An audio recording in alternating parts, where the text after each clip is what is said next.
¿qué tal? Estamos el día de hoy con Ariadne Song. Ella es una compañera quintanarroense, integrante de la colectiva Ixtabal, que pertenece a la red feminista quintanarroense. Y bueno, se han enfocado a los derechos sexuales y reproductivos, el derecho a la libre manifestación, a la participación política, a la violencia política, a la asesoría jurídica gratuita, a las violencias digitales.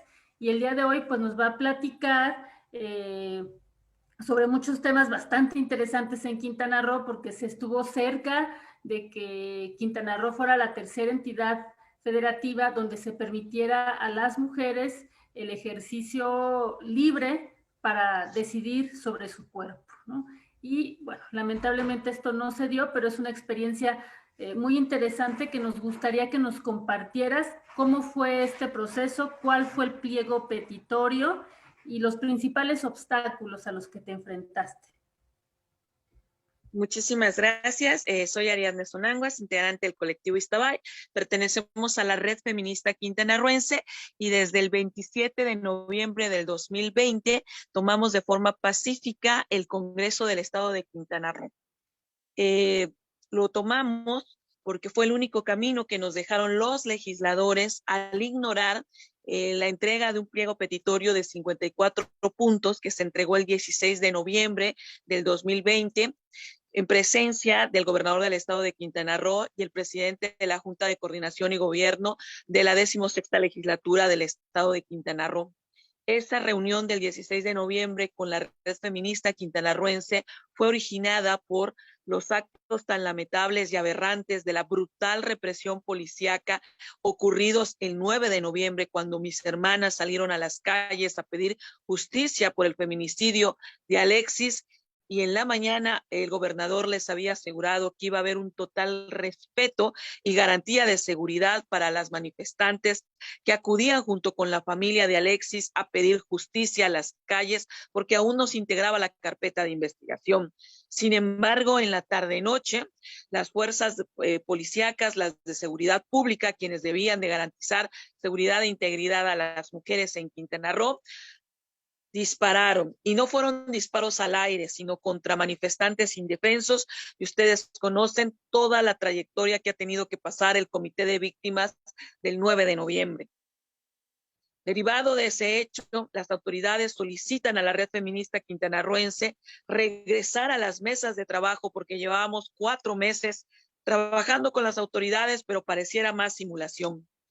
El viernes 27 de noviembre, a raíz del trato prepotente por parte del personal de seguridad del Congreso de Quintana Roo, quienes estaban negando el acceso a los baños públicos y en donde de manera grotesca, por más un trato que carece de humanidad, prepotente, le dijeron a la madre víctima de un feminicidio que tenía 10 minutos para ingresar al área a hacer sus necesidades físicas, sino que viera dónde las hacía. La madre suplicó porque iba a la inauguración el domingo 29 de noviembre, Día Internacional de las Defensoras de Derechos Humanos, iba a develar la placa donde estaba el nombre de su hija para que las autoridades no olvidaran que habían sido, por su omisión, cómplices de este feminicidio. Tenía una hija menor y ella único que pedía era entrar un poquito al lobby del Congreso para resguardarse del clima porque estaba lloviendo, no llevaba casa de campaña, y es ahí donde las compañeras, al ver este trato denigrante por parte de las autoridades, deciden ingresar al lobby del Congreso del Estado de Quintana Roo sin romper un vidrio, sin armas, solo con su cuerpo y entrando con sus casas de campaña. A partir del 27 de noviembre del 2020, ingresamos al Congreso del Estado de Quintana Roo. Las 10 acciones legislativas que pedíamos que los legisladores atendieran eran las siguientes. Dentro de los puntos se encontraba la despenalización del aborto, pero también la creación del tipo penal de transfeminicidio y feminicidio infantil, la creación de un padrón estatal de agresores sexuales, la creación ley 3 de 3 para que ningún servidor público que haya violentado a una mujer pueda ocupar cargos dentro de la administración pública que tengan que tomar decisiones. Solicitamos la ley de Ingrid para que nos dejen de violentar aún después de muertas, ley de acoso callejero, ley de autodefensa feminista, ya que a pesar de ser un estado que tiene alerta de violencia de género, es innegable que la autoridad es incapaz de garantizarnos una vida libre de violencia. También solicitamos movilidad con perspectiva de género, ya que las mujeres en la parte norte de Quintana Roo y en la parte centro tienen que salir de sus empleos a sus casas y trasladarse a altas horas de la noche. Y es ahí donde varios transportes o camionetas blindadas tipo Suburban las han metido y no sabemos de ellas y las desaparecen. Por lo tanto, es necesario regular la aportación de inmovilizadores de gas pimienta que según la regulación no están permitidos. También solicitamos que la Red Feminista Quintanarroense participe en las comisiones especiales transitorias que se crearon, por ejemplo, para atender los feminicidios y para esclarecer e investigar los hechos tan lamentables del 9 de noviembre. Estas peticiones, junto con la despenalización del aborto, son las solicitudes que hace la Red Feminista Quintanarroense para que los diputados y diputadas creen, aprueben y legislen leyes para garantizarnos una vida libre de violencia y elevar la calidad de vida de mujeres y niñas en Quintana Roo. Fueron muchos los obstáculos a los cuales nos enfrentamos.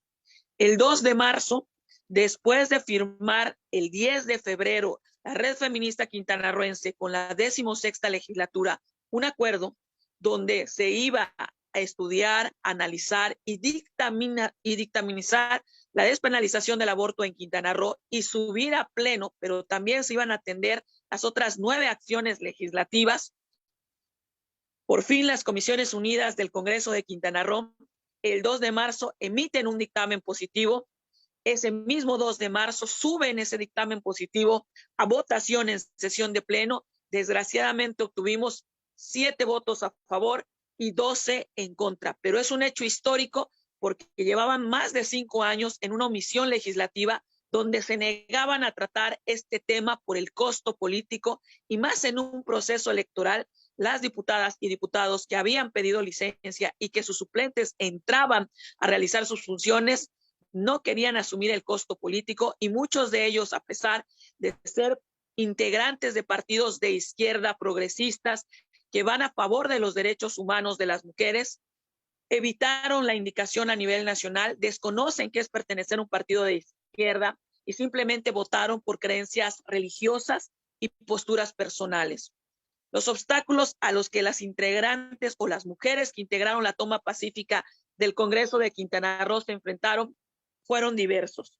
Los grupos de antiderechos, mal llamados Provida, atentaron contra sus murales, que fue una contrapropuesta que las mujeres realizaron a través del arte como parte de la reparación del daño integral a las víctimas indirectas que son familiares de feminicidios.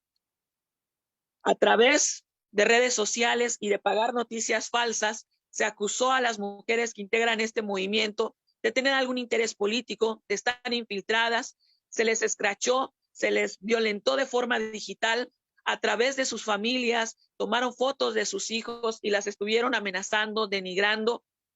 Incluso una de nuestras compañeras sufrió un ataque físico a su casa, donde el día de la marcha de los antiderechos, el 8 de diciembre, el parabrisas de su camioneta lo rompieron, intentaron quemar su casa de madera con sus hijos adentro mientras ella se encontraba en la toma pacífica del Congreso de Quintana Roo. Ya hay una denuncia por amenazas y por daños. Este tipo de situaciones de represión por parte de las autoridades, cobijada por la omisión de los grupos de antiderechos sin que ellos les llamen la atención, de verdad fue un clima bastante tenso en donde la violencia escalaba. Asimismo, los mensajes de odio, el mensaje de odio, el discurso de odio fomentado por las declaraciones públicas de los diputados y diputadas que carecen de información sobre los derechos sexuales y reproductivos de las mujeres, aumentó el clima para que a mis compañeras las discriminaran. Cada que tomaban un taxi o pedían ir al Congreso de Quintana Roo porque hacíamos guardias, muchas de ellas viven en la ciudad de Chetumal, capital del estado de Quintana Roo, donde se encuentra la sede oficial del Poder Legislativo de Quintana Roo. Les decían que no, que no las podían llevar, que era un lugar de vándalas, que tenían miedo que salieran y los agredieran. E incluso cuando se subían al transporte público, tenían que escuchar estos comentarios tan lamentables, tan denigrantes. Cuando nos quitaron más de un mes el agua y la luz como una medida de represión por parte del diputado Gustavo Miranda, presidente de la Jucopo, con la finalidad de que nos desintegráramos y que nos fuéramos a nuestras casas, mis compañeras tuvieron que pedir comida, y los servicios de comida, cuando escuchaban que era para las mujeres que nos estábamos manifestando de forma pacífica en el Congreso de Quintana Roo, simplemente decían que no había servicio a domicilio, que no podían llevárnosla. En el trabajo, porque mis compañeras tenían que ir a trabajar para que se mantuviera esta toma pacífica, porque ellas donaban, cocinaban, aportaban. En el trabajo, cuando las veían con un pañuelo verde o compartiendo las publicaciones de la Red Feminista Quintanarroense, simplemente les decían que se cuidaran, que no podían ser parte de estas mujeres revolucionarias o subversivas o radicales, que iban a perder su trabajo y que pues les daba mucha pena, pero que ellas debían ser prudentes para no perder la fuente de ingresos que era de su familia. Este tipo de situaciones donde hay una persecución política por parte de las autoridades que abusan del poder, es a las que se enfrentó las integrantes de la Red Feminista Quintanarroense. Y los primeros días en que nos quitaron la luz y el agua, las sirenas, las fuerzas policíacas, el estar presentes, el no saber si iban a ingresar por la fuerza a desalojarnos del Congreso del Estado de Quintana Roo, en donde podíamos incluso a quién llamar para pedir auxilio, en donde nuestras familias no sabían si iba a haber desaparición forzada por parte de elementos de seguridad pública, porque también nos cortaron el internet con la finalidad de no dar ruedas de prensa, de no comunicarnos, de que nuestra familia no supiera cómo nos encontrábamos al interior del Congreso de Quintana Roo. Todo ello en medio de un procedimiento que llevábamos ante la Comisión Estatal de Derechos Humanos, y a pesar de haber decretado medidas cautelares y precautorias donde a la autoridad, que era el Congreso de Quintana Roo, les obligaba a girar sus instrucciones para que asegurara nuestra integridad física, emocional y psicológica. Después de 94 días, el 2 de marzo, después de un dictamen positivo y una votación en contra, abandonamos el Congreso de Quintana Roo. Muchísimas gracias. Muchas gracias, Ariadne. A mí me gustaría que nos platicaras un poquito más de ti, a qué te dedicas, cómo es tu vida y cómo fue que te integraste a esta colectiva. ¿Cómo llegaste a formar parte de Iztabal? Muchas gracias. La colectiva se forma a raíz de que hay una deficiencia por parte de la Comisión Estatal de Atención a Víctimas del Delito, y muchas compañeras de las colectivas requerían asesoría jurídica, que esto fue la parte medular o la columna vertebral de la toma pacífica del Congreso de Quintana Roo. A diferencia de otros movimientos sociales, la Red Feminista Quintanarroense tiene varios procesos en contra de servidores públicos. Por ejemplo, tiene una queja a nivel estatal y nacional en la Comisión Nacional de Derechos Humanos como defensoras de derechos humanos. Hemos recibido apoyo de la Red Nacional de Defensoras, hemos recibido apoyo de la ONU en el caso de mujeres, en el tema de agua y saneamiento, cuando se nos quitó el agua y la luz para ejercer nuestros derechos en tiempos de COVID. Tenemos igual parte del apoyo de Amnistía Internacional y de otras instituciones que son muy expertas en cabildeo y legislación sobre derechos sexuales y reproductivos, como IPAS y GIRE.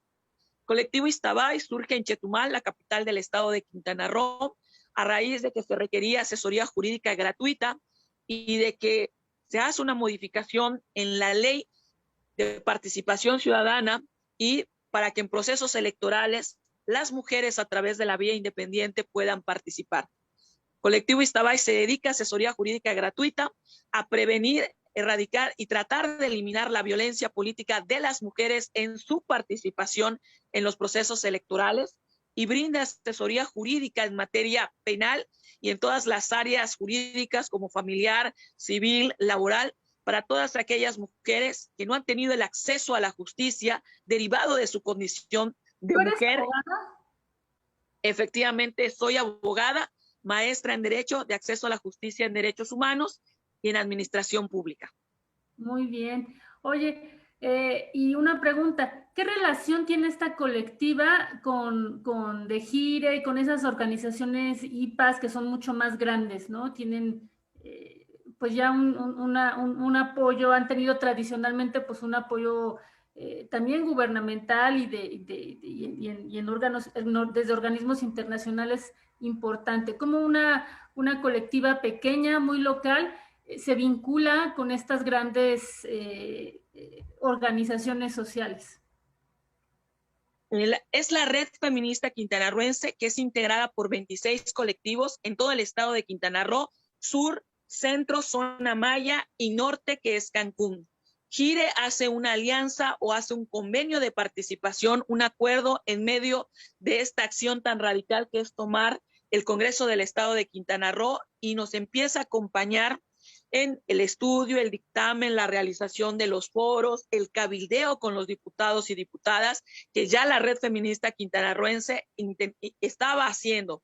Somos 26 colectivas. De las 26 colectivas existen voceras, muchas de ellas politólogas, mercadólogas, doctoras en Derecho, quienes apoyaron la toma pacífica del Congreso de Quintana Roo, y a raíz de la atención internacional que tuvimos con el 9 de noviembre, donde fue condenado el actuar de las autoridades que salieron a declarar que nadie sabía quién dio la orden de disparar, es que organismos internacionales buscan actoras feministas que estuvieron dentro de esta manifestación, y logramos pues un acuerdo para seguir trabajando en materia de derechos sexuales y reproductivos. O sea, estas grandes organizaciones les buscaron a ustedes. Sí, sí. Y las demandas, pues muy locales, son el tema del agua, nos estabas comentando, ¿no? Sí, sí, una de las técnicas para reprimirnos, porque el legislativo cambió de sede, una de las cosas fue que Les fallaron. cortaron el agua en el Congreso. Sí, Y la sí, luz, ¿no? Los servicios, el internet. efectivamente, nos cortaron la electricidad. La electricidad evitó que la bomba llevara agua potable. No había agua potable cercana, abríamos la llave y efectivamente ellos habían cortado todo el suministro, porque todo ese tiempo su personal de seguridad se encontraba fuera del Congreso, y ellos habilitaron una oficialía de partes en el área del estacionamiento, donde tenían una pequeña oficina, y primero nos cortaron el aire acondicionado para intentar que abriéramos las puertas y ellos pudieran ingresar, así como nosotros, de manera voluntaria. En Quintana Roo hace mucho calor, es una zona tropical, es el Caribe mexicano, y un edificio con las puertas cerradas, donde no hay ventilación, donde no había ventanas, pues era insoportable. Por lo tanto, el aire acondicionado era de vital importancia, y más en tiempo de COVID, donde tenías que tener una ventilación adecuada. No funcionó, no abrimos las puertas, pedimos apoyo a todas las mujeres para que nos llevaran ventiladores y los conectamos. Como eso tampoco les funcionó, cortan la electricidad. Al cortar la electricidad ya no funcionaba la bomba que bombeaba agua a los baños sanitarios, y no teníamos dónde hacer nuestras necesidades físicas. Ya no teníamos agua ni siquiera para lavarnos las manos. Es ahí donde ONU, a través de sus relatores especiales del agua, drenaje y saneamiento, toma cartas en el asunto, envía una comunicación oficial o una carta al gobernador del estado de Quintana Roo y a los diputados para que eviten estas técnicas terroristas y de tortura, y que se acerquen a dialogar con las integrantes de la red feminista quintanarroense para lograr entregar el Congreso la atención a nuestras demandas, que eran justas porque estábamos ejerciendo nuestro derecho a la protesta pacífica. Pero de esto pasó más de un mes. Sin agua y sin luz, tuvimos que recurrir otra vez al apoyo de las compañeras, de las hermanas, de las feministas de toda la República Mexicana, y a través de donaciones logramos rentar una planta de luz, comprar gasolina, tener esa planta de luz funcionando por ciertas horas para recargar celulares, conectar computadoras, contratamos internet, porque era importante seguir informando y mencionando de los avances, cómo estábamos, qué acciones estábamos realizando, y emitir nuestros comunicados. Y sobre todo, porque a distancia muchas compañeras estudiaban, daban clases, trabajaban, y los niños que integraban la toma pacífica del estado de Quintana Roo en el Congreso, y niñas también, necesitaban estudiar por esto de la educación a distancia. Después de más de un mes de tratar de dialogar con los diputados y diputadas, de ver que esto es abuso de poder, era negligencia en el servicio público, era omisión y era una técnica que desde el 68 no habíamos visto para tratar de disuadir a un grupo de mujeres embarazadas, personas de la tercera edad, estudiantes, niños, niñas. Estaban con hijas y con hijos también. Exacto, y hasta animalitos, porque somos pet friendly. Estábamos ahí que requeríamos esos servicios, es que metemos un amparo y el juez de distrito les ordena reintegrar los servicios a su totalidad y respetar las medidas cautelares y precautorias de la Comisión Estatal de Derechos Humanos. Y es así como logramos, después de un mes que nos reconecten el agua y la luz, volver por 10ª ocasión con el diputado Carlos Hernández del PRI, que fue el mediador o representante o vocero de los 25 diputados y diputadas del Congreso del Estado de Quintana Roo, llegar a un acuerdo en donde se iban a atender las nuevas acciones legislativas, en donde se iban a crear foros virtuales, se iban a adelantar las fechas para la discusión de la despenalización del aborto. Ya no iba a ser del 15 de marzo al 21 de abril del 2021. Establecimos la fecha del 15 de febrero al 24 de febrero. Y una pregunta, ¿cómo iniciaste tú tu activismo? ¿Cómo te involucraste en este activismo feminista? ¿Qué fue lo que detonó para que tú estuvieras hoy aquí?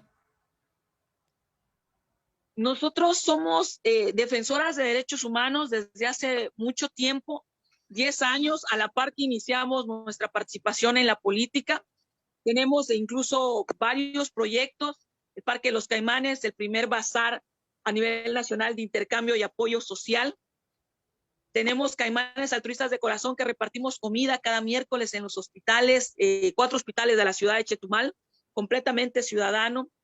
Y es ahí donde me involucro, que si vas a defender derechos humanos y vas a tratar de hacer algo para cambiar la vida de los grupos más vulnerables, pues evidentemente eran las mujeres. Nadie nace siendo feminista.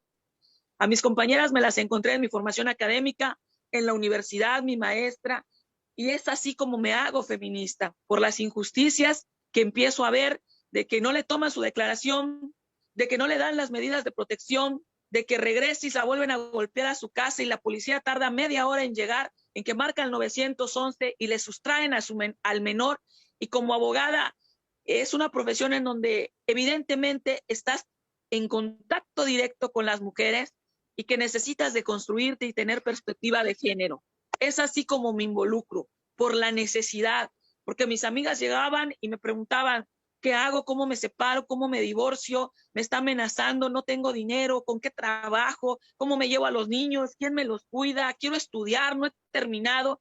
Y ese tipo de demandas me obligó a juntarme con otras mujeres, a hacer redes de apoyo y a preguntarles, tengo una compañera que quiere interrumpir su embarazo, no es legal en Quintana Roo, ¿cómo la apoyamos? Vamos a la Ciudad de México, a Oaxaca, cuando ya se promulgó. Y es así como las mismas mujeres, por necesidad de ayudar a integrantes de su comunidad, empezamos a formar las colectivas y hace aproximadamente un año surge la Red Feminista Quintanarroense, porque nos dimos cuenta de que solas solo podíamos actuar en lo local, pero juntas a nivel estatal, mediante chat de comunicación, en contacto directo por llamadas telefónicas, por mensaje, podíamos articularnos mejor e incluso a nivel nacional pedir kits, cursos de acompañamiento y estar ayudando a través de otras colectivas a nivel nacional como Abogadas con Glitter, Red de Abogadas Violeta, darles una mejor asesoría jurídica y una defensa integral a las mujeres que requerían que la justicia dejara de ser patriarcal. Mi activismo me obligó a ser feminista y mi feminismo me obligó a hacer política, porque ya me había cansado de tocar las puertas a estos actores políticos que carecen de perspectiva de género. Y no era posible seguir este camino de por favor haga su trabajo, usted es servidor público, por usted votaron, por usted en una campaña dijo, usted prometió. Y entonces le dije a mis compañeras, necesitamos participar. Ya tenemos el voto, pero no somos votadas. Las mujeres tenemos muchos problemas para acceder a esta postulación de cargos de elección popular. Y es así como de defensora de derechos humanos nos convertimos en activistas, luego feministas y por último políticas. Mi deseo es ver que todas las mujeres participen en la política. Si más de la mitad de la población son mujeres, si son las mujeres por su sentido de pertenencia, de cumplir, son las mujeres, incluso las activistas, las líderes de colonia, las que llevan un candidato o una candidata a ganar, porque son las que hacen política de territorio. Mi pregunta es, ¿por qué no están en las boletas? ¿Por qué no llegan? ¿Por qué siempre tenemos que llegar a acuerdos? Y cuando llegan, ¿por qué no tienen esa perspectiva de género? ¿Por qué tienen que traicionar a sus congéneres a través de las líneas del sistema patriarcal para seguir cumpliendo como mujeres florerito y nada más estar ahí o levantar la mano cuando quieren o pueden o cuando las dejan? Y ese es nuestro proyecto dentro de la colectiva Iztabay, impulsar cuadros de liderazgo para que las feministas lleguen a espacios de poder y dejar de hacer todo este tipo de situaciones que fue una presión mediática el tomar el Congreso de Quintana Roo, porque en realidad era una legislatura de la paridad, pero nunca ninguna de las mujeres diputadas se acercó a preguntarnos, ¿están bien? ¿Requieren algo? Yo también soy madre, requiero entrar a mi cubículo, ¿cómo las podemos ayudar? Están aquí en estas condiciones, voy a hablar con mis compañeros diputados, porque ellas, las diputadas, eran mayoría, pero estaban desgraciadamente más preocupadas por este proceso electoral de Quintana Roo 2021, de ir a postularse en sus partidos para aspirar a una candidatura, para ocupar otro cargo de elección popular como presidente municipal o diputado o diputada federal, lo cual nos demuestra una vez más que los ciudadanos tenemos que exigir a nuestros representantes que cumplan con su trabajo.